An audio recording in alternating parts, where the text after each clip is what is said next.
Well, good Taco Tuesday evening, friends. Mark Holmes here, and as always, I want to say thank you all for watching, commenting, subscribing, and being part of the Joe Boo Sports Report. Without you guys, as well as you ladies, you know that this literally does not work. Hope everybody's having a great evening. We've got kind of some news here. The Cowboys, as we put together the Cowboys' needs.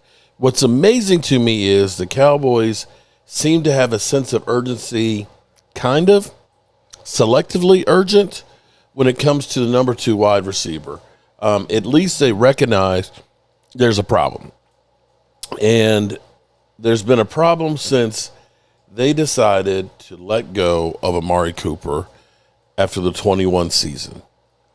And you know what's funny about this, or not funny, what's actually sad is when you think about how teams out there covet having as many weapons as possible. The Cowboys have kind of been that one that, you know, we believe that I can't remember who it was. Oh my God. Not Jalen Brooks. Ryan Fenoy. You know that Ryan Fenoy. I can't wait to get him on the field. He's got some Dez Bryant in him. You know, that they always kind of go a hope and a wing and a prayer when it comes to these players. Because here's what we've had for a number 2 wide receiver since we let go of Amari Cooper. And, bro, this ain't good. This ain't good at all. The next year, our number 2 wide receiver, and actually let me pull up Amari Cooper. Amari Cooper's last year where he was here, now keep in mind that was the COVID year. I believe that was the COVID year, and he had missed some games because of injury and such, right? So that last season he was with Dallas, he played in 14 games. 14 games, he had 865 yards, 12.7 yards per reception, and 8 TDs on a 53.8% completion percentage. Now, that year, by comparison, was his worst in Dallas. I mean, becoming the other seasons, he had 1,114 yards, and he had 1,189 yards. And the shortened season he was here, he had 725. And so that's where the Cowboys were kind of like, okay, he's had this patella. Is it the patella? He had the foot issue, plantar fasciitis with his foot. And so they were thinking he's kind of breaking down. He doesn't want to take the COVID shot. And they shipped him off to Cleveland, which is like Siberia. And surprisingly, he ended up with an 1,160-yard season, a 1,250-yard season. But then he got traded. He got traded to Buffalo after a season where the Cleveland Browns went from being a playoff team to literally dropping off the face of the earth. And he ended up with 547 yards between Buffalo and a Cleveland team that was just awful.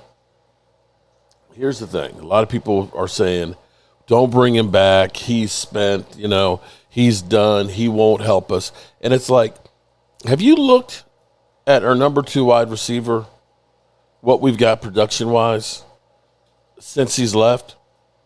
Let me give you a taste. The very next year, our second leading receiver was Noah Brown, 555 yards, 12.9 per reception, and 3 TDs. But you'll remember famously the tip-up pass that was a perfectly thrown ball in his hands that tipped up, went into defenders, and Jacksonville went all the way and won because of that play. We traded for Brandon Cooks. He didn't have a bad season. 657 yards, 12.2 yards per reception, and 8 TDs. Okay. And then last year, Jalen Tolbert. Jalen Tolbert, who this year is in a contract year, and you're hoping to see great things, but I don't know that I want him to be my number 2 wide receiver. He had 610 yards, 12.4 yards per reception, and 7 TDs. But he was marked by games he just disappeared. Now, granted, some of that is not on Jalen Tolbert. Some of that is because Dak Prescott wasn't there. However, I'd like to have Jalen Tolbert as the number 3 and number 4 receiver and end up having possibly Amari Cooper back. Now, here's what's interesting to me.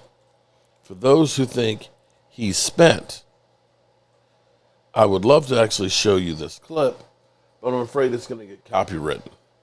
But you can go back to 1 year ago with Joe Flacco as the quarterback, Amari Cooper going deep often and getting a Cleveland Browns record 265-yard game.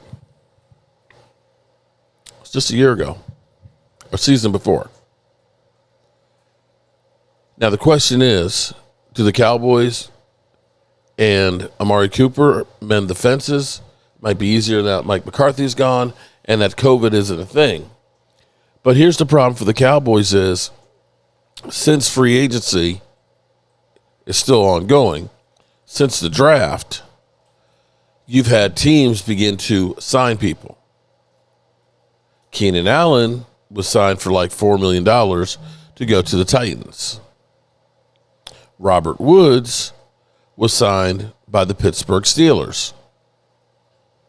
So now people are going through because it's musical chairs and there's not a lot of chairs left. There's still Keenan Allen out there and there's Amari Cooper. But what the pool is getting very shallow right now. There's not a lot of options. And allegedly, the Steelers have kind of said, that's okay, we're done. We're going to keep Pickens for this year. They're out of that situation. So the options aren't real good right now. And the Cowboys need to make a decision, whether it's Amari Cooper or somebody else, if they're trying to sign somebody who can have an impact, who you don't have to give up draft picks for. So you can keep waiting around and contemplating on it. You need to make a decision and go ahead and do whatever you're going to do. Or else Jalen Tolbert or Jonathan Mingo will be our number 2 wide receiver. There's not a lot of options right now. And when you see the opportunity you had was guys like Cooper Kupp and, who was injured, of course, who still signed a $15 million deal. And you didn't want to trade for a guy like DK Metcalf, but now that Tyler Lockett is now signed too, the pool is getting really, really thin. Would I like a younger wide receiver? Yes, I would. I would definitely like a bigger playmaker. I would like a possession wide receiver. I would like to have Pickens, quite frankly, without the attitude. But at this point, we need somebody who's got experience that can definitely play. We'll see what they do, and hopefully they do it soon, or else they're going to be left holding the bag. And what's been a great offseason is going to come up short. As always, I appreciate you guys. Peace out.